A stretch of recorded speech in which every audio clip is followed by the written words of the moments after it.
ፊልሙ የሚጀምረው በድቅድቅ ሌሊት አንድ ጫካ ውስጥ አንድ ሰው ለአንዲት ሕፃን ከልጆቿ ጋር ስለምትኖር ፍየልና ስለ ተኩላ ታሪክ እየነገራት ነው። ወዲያው ግን የሚያስፈራ ድምጽ ስለሰሙ ታሪኩን የሚያወራው ሰው ተነስቶ መሳሪያውን ይዞ ወደ ውጭ ወጥቶ ለማጣራት ሲሞክር ድንገት በተኩላ ይበላል። ከትንሽ ቆይታ በኋላ አንድ ባስካር የሚባል ወጣት ወደ አለቃው ቢሮ ለስራ ጉዳይ ቢሄድም የአለቃው ውሻ እየጮኸ አላስወራም ስላለው እንደምንም አለቃው ውሻውን ዝም አስብሎ የጠየቁት መሬት ስለተፈቀደላቸው ይሄንን ትልቅ ኮንትራት በጣም አሳንሶ ለሚያየው ለባስካር ስራውን በሰዓቱ እንዲጨርስ አስጠንቅቆ ይሰጠዋል። በማግስቱም ባስካር ጃና ከተባለው ካክስቱ ልጅ ጋር አሩቻና ፕራዴሽ ወደ ተባለ ቦታ ይጓዛል። በዛም ጆሚን የተባለ ጓደኛውን አግኝቶት በመኪና ረጅም ሰዓት ከተጓዙ በኋላ የሚያርፉበት ቤት ይደርሳሉ። ቤቱ ጨለማ ስለነበረ ባስካር የሆነ ነገር አይቶ ለጓደኞቹ ይነግራቸዋል። ጓደኞቹም ነገሩን ለማጣራት ሲጠጉ የሌሊት ወፍ መሆኑን ያያሉ። ግን አንድ ሰው የቤቱን መብራት ስላበራ የሌሊቱ ወፍ ደንግጦ ላያቸው ላይ ይበራል። እነ ባስካርም በነገሩ ደንግጠው በፍርሃት ከቤቱ የሌሊቱን ወፍ ሲያስወጡት ውጪ ላይ ብዙ የሚያስፈሩ የሌሊት ወፎችን ያያሉ። እነ ባስካር ባዩት ነገር ፈርተው ወደ ቤቱ ሮጠው ሲገቡ ውጪ ላይ ያላዩት ተኩላ እናያለን። በጠዋቱም እነ ባስካር ወደ ሳይቱ ያመራሉ።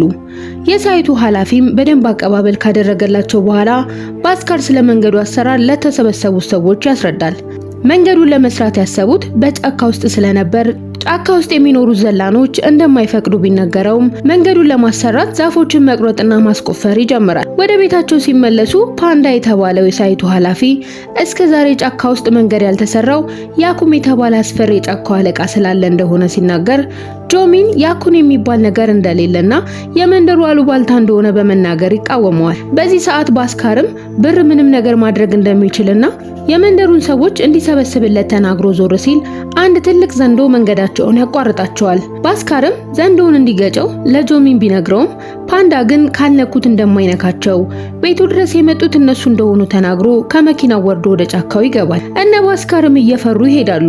እየተጓዙም ስለመሸ በፓንዳ ንግግር እየተሳሳቁ ሲጓዙ አንዲት ላም መንገዳቸው ላይ ገብታ ከከባድ አደጋ ቢተርፉም መኪናቸው ስለተበላሸ ለመስራት ሲሞክሩ ለባስካር ስልክ ይደወልለታል። ስልኩን እያናገረ ወደ ጫካው ቢሄድም ስላልተሰማው ስልኩን ዘግቶ እዛው ጓደኞቹን በቀልድ እያስፈራራ ሽንቱን መሽናት ይጀምራል። ሽንቱንም ጨርሶ ዞር ሲል ከአንድ ተኩላ ጋር አይን ለአይን ይገጣጠማል። ባስካርም ደንግጦ ወደ ኋላ ስለወደቀ ከተኩላው ለማምለጥ እየሮጠ ቢጮህም የሚቀልድባቸው ጓደኞቹ ቀልዱን መስሏቸው ዝም ይሉታል። ግን ጩኸቱ የተጋነነ ስለነበረ ጃናና ጆሚን ሊያድኑት ቢከተሉትም ባስካር ግን ዛፍ ላይ ተንጠልጥሎ ተኩላውን ቢያመልጠውም ዛፉ በክብደቱ ምክንያት ስለተኛ ተኩላው ቂጡን ይነክሰዋል። እነ ጆሚንም ተኩላውን ካባረሩ በኋላ በቦታው ሆስፒታል ስለሌለ ባስካርን ይዘው አኒካ የተባለች የእንስሳ ዶክተር ጋር ይወስዱታል። አኒካም ሰው አክማ ስለማታውቅ ግራ ብትጋባም እየተንቀጠቀጠች መርፌ ትወጋዋለች። በማግስቱ ጠዋት ባስካር የተለየ ባህሪ ይታይበታል። ጥርሱ ስለታማ ሆኗል። ሰውነቱም ጠንክሯል። ሁሉም ነገሩ ተቀይሯል። ሽታ ሳይቀር ከሩቅ ይሸተዋል። ታዲያ በዚህ ድርጊቱ ጃናና ጆሚን ግራ ተጋብተዋል። ባስካር ከጫካው ነዋሪዎች ጋር ቢገናኝም ሰዎቹ ግን በሐሳቡ ስላልተስማሙ ወጣቶቹን አግኝቶ የከተማቸውን ለውጥ በዘመናዊ ደረጃ ለማሳደግ እንደሚፈልጉ ተናግሮ ያሳምናቸዋል። ወዲያው ግን ሩቅ ቦታ የሚወሩ ወሬዎችን በሙሉ መስማት ስለጀመረ ሆዱን ያመዋል። ይህንን ያየው ፓንዳም ቦታው ላይ ያሉ ጥንታዊ የባህል ሐኪም ጋር ይወስደዋል። የባህል ሐኪሙም በእጃቸው ባስካርን ካዩት በኋላ ውሃ ውስጥ ይዘፍቁታል። ባስካር ግን ውሃ ውስጥ ተኩላው ስለታየው በድንጋጤ ከቤቱ ሮጦ ይወጣል። ከሰዓታት በኋላም አኒካ የባስካርን ቁስል ስትፈታ ምንም ቁስል እንደሌለ ታያለች። በዚህም ተገርማ ቁስል እንደዚህ በቶሎ እንደማይድን ስትናገር ባስካር ያለበትን ችግር በሙሉ ከነገራት በኋላ ምን እንደወጋችው ይጠይቃታል። አኒካም የወጋችው የህመም ማስታገሻ እንደሆነ ተናግራ ልብ ምቱን ስታዳምጥ የልብ ምቱ ስለፈጠነ ኖርማል እንዳልሆነ ትነግረዋለች። ባስካር በንግግሯ ግራ ቢጋባም አኒካን ስላገኛት ደስ ብሎታል። የጫካው ሰዎችም መንገዱ እንዲሰራ ተስማምተው ከፈረሙ በኋላ ፓርቲ ስላዘጋጁ ባስካር ከጓደኞቹ ጋር ሲዝናና ጨረቃዋ ሙሉ ትሆናለች። ወዲያውም አንድ ሰው ጫካ ውስጥ በተኩላ ይበላል። በማግስቱ ጠዋት ምሽት ላይ ስላጡት ጃናና ጆሚን ባስካርን የት እንደነበረ ከጠየቁት በኋላ ለመንገድ ስራው ዛፍ የሚያስቆርጠው ኮንትራክተር በአውሬ እንደተጠቃ ይነግሩታል። ወዲያውም ፖሊሶች የተቀዳደደውን የባስካርን ጃኬት ስላገኙ ለምን ጫካ ውስጥ ጃኬቱ እንደተገኘ ባስካርን ይጠይቁታል። ባስካርም ዋሽቶ አደጋ ለደረሰበት ሰው ሰጥቶት እንደነበረ ሲናገር ፓንዳ መጥቶ ሰውየውን ያጠቃው የጫካው አስፈሪ መንፈስ እንደሆነና ያጠቃው መንፈስ በሁለት እግሩ መጥቶ ወደ አራት እግር እንስሳ ተቀይሮ እንዳጠቃው እንዳየ ይናገራል። ባስካርና ጓደኞቹ በፓንዳ ንግግር ግራ ተጋብተው ሲነጋገሩ ባስካር ሆዱን ስላመመው ደም ያስመልሰዋል። ይሄን ያዩት እነ ጃናም በድጋሚ አኒካን ስለጠሯት አኒካን በድጋሚ ያንን መርፌ ተወጋዋለች። በዚህ ሰዓት መርፌውን በግዴት ተወጋው ባስካር በድንገት ተቀይሮ ከነ አልጋው ጓደኞቹን በንዴት ያነሳቸዋል። በነገሩ የደነገጠው ያክስቱ ልጅ ጃና ነገሮችን ሁሉ አገጣጥሞ ባስካር ተለውጧል ብሎ ስላሰበ ለማረጋገጥ የመጸዳጃ ቤቱን ቱቦ ቆርጦ የባስካርን ሰገራ ወስዶ ያስመረምራል። በዛ ሆስፒታል ውስጥ ባስካር ያጠቃውን ሰው ለማየት ተገኝቷል። የተጎዳውንም ሰውዬ ገልጦ ካየው በኋላ ቁስሉ ተደፍኖ ሰውየው አንድ ቡድን እንደሆኑና የፈለጉትን እንደሚያጠቁ ሲናገረው ፖሊሱ ከሐሳቡ ያባንነዋል። ባስካርም ለፖሊሶቹ ሊያየው ብቻ እንደመጣ ተናግሮ ከክፍሉ ይወጣል። ዶክተሩም ሰውየው በተነከሰው አውሬ መለከፉን ሲያወራ ባስካር ተደብቆ ይሰማል። ፖሊሶቹም ይሄን ከሰሙ በኋላ የተነከሰውን ሰው ወደ አንድ ቦታ ወስደው ያቃጥሉታል። ባስካር ይሄንን ካየ በኋላ ሲያዝን የመንደሩ የባህል ሐኪም ለተኩላ መንፈስ እየጸለየ ስለነበረ የባስካር አይኖች ይቀየራሉ። በማግስቱ ጠዋት ጃና ተኩላ ከነከሰው ጊዜ ጀምሮ ሁሉ ነገር እንደተቀየረና ምን እንደሆነ ባስካርን ይጠይቀዋል። ባስካርም ምንም እንዳልሆነ ተናግሮ ስላላመኑት በንዴት ጃናን አንጠልጥሎ ፊቱ ይቀየራል። ምሽት ላይ ጃናና ጆሚን አኒካን አግኝተው ሰገራውን ሲያስመረምሩ የሰው ጥፍርና ጸጉር እንዳገኙና ባስካር መቀየሩን ይነግሯታል። በዚህ ሰዓት ፓንዳ ስለመጣ ወሬው እንዳይሰማ አኒካ ካጠገባቸው ትነሳለች። ፓንዳ ሰው ወደ ተኩላነት የሚቀየረው ጨረቃ ሙሉ ሲሆን እንደሆነ ከነገራቸው በኋላ ጃናና ጆሚን ጨረቃው ሙሉ መሆኑን አይተው እየሮጡ ወደ ቤታቸው ይሄዳሉ። በዚህ ሰዓት ባስካር በህመም በጣም እየጮኸ ወደ ተኩላነት ይቀየራል። እነ ጃናም ቤት ሲደርሱ ተኩላው ባስካር የመስኮቱን መስታወት ሰብሮ ሲወጣ ስላዩት ደንግጠው በመኪና ይከተሉታል። ባስካር ግን ስለጠፋባቸው እንደ ተኩላ በመጮህ ሊያገኙት ቢሞክሩም ስላልመጣ የመኪናውን ሙዚቃ ሲከፍቱ ፊት ለፊታቸው ያዩታል። ግን ወዲያውኑ ወደ መኪናቸው መጥቶ ሲያጠቃቸው በፓንቱ ባስካር መሆኑን ያረጋግጣሉ። በጠዋቱም ባስካር ፊቱ በደም ተጨማልቆ ወንዝ ዳር ስለነቃ ፊቱን ታጥቦ እየሮጠ ወደ ቤቱ ሲሄድ አኒካን ያገኛታል። አኒካን በሞተር ወደ ቤቱ ተወስዷለች።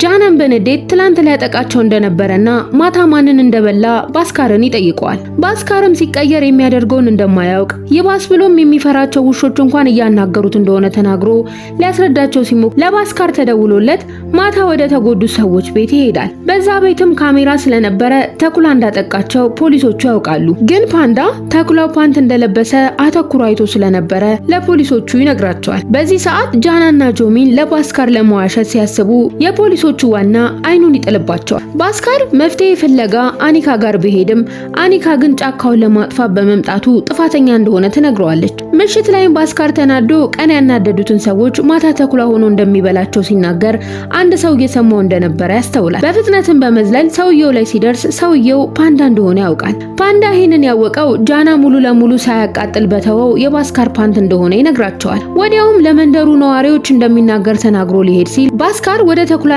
የተቀየረ ያስፈራረዋል። ባስካር መድኃኒት እስከሚገኝ ራሱን ለመቆጣጠር ይወስናል። ፖሊሶቹም ወደ ተኩላነት የሚቀየረውን ወንጀለኛ ለማግኘት ምርመራቸውን ጀምረዋል። ፓንዳም ቀን ከሌሊት የመንደሩን ጥንታዊ የባህል ሐኪም ለባስካር መፈለጉን ቀጥሏል። አንድ ቀን እነ ባስካር በምሽት ወደ አንድ ቦታ ሲሄዱ የፖሊሶቹ ዋና ይከተላቸዋል። ጃናና ጆሚንም ባስካር ሲቀየር ሰው እንዳያጠቃ ሲያስሩት ፖሊሱ ስለመጣ ባስካር ሊያስረዳው ይሞክራል። ፖሊሱ ግን በሩን ዘግቶት ችግሩ መፍትሄ እንደሚያገኝ ተናግሮ ቁጭ ብሎ መጠባበቅ ይጀምራል። እነ ባስካርም እየተዟዟሩ መውጫ ሲፈልጉ ጨረቃዋ ሙሉ ስለሆነች ባስካር ሊቀየር ሲል እነ ጃና ቢያስሩትም ሲለወጥ ስለፈሩ ሰንሰለቱን ለቀው ይሮጣሉ። ባስካር ሲቀየር ፖሊሱ እየቀረጸው ስለነበረ ከተቀየረ በኋላ ጃናና ጆሚንን ሲያስፈራራቸው ሲቀርጽ የነበረው ፖሊስ በሌላ ተኩላ ይበላል። ወዲያውም አዲሱ ተኩላ ለባስካር በሩን ይከፍትለታል። ባስካርም ጃናና ጆሚንን ጥሏቸው ይሄዳል። በማግስቱ ምሽት ላይ በስንት ፍለጋ የተገኘው የመንደሩ የባህል ሐኪም ጋር ባስካርን ይወስዱታል። የባህል ሐኪሙም በመንደራቸው ያለውን ጫካ ለማጥፋት የፈለገውን ሰው ቪሻኖ የተባለው ተኩላ እንደሚነክሰውና የነከሳቸውም ሰዎች ወደ ተኩላነት ከተቀየሩ በኋላ የራሱ ወታደሮች እንደሚያደርጋቸው፣ ቪሻኖ የተባለው ተኩላ የነከሰው ሰው ሙሉ ለሙሉ ወደ ሰውነት የሚቀየረው መጀመሪያ የነከሰው ቦታ ደግሞ ከነከሰው ብቻ እንደሆነ ይነግራቸዋል። ባስካር ይህን ከሰማ በኋላ አኒካ ጋር ሄዶ እርዳታ ይጠይቃታል።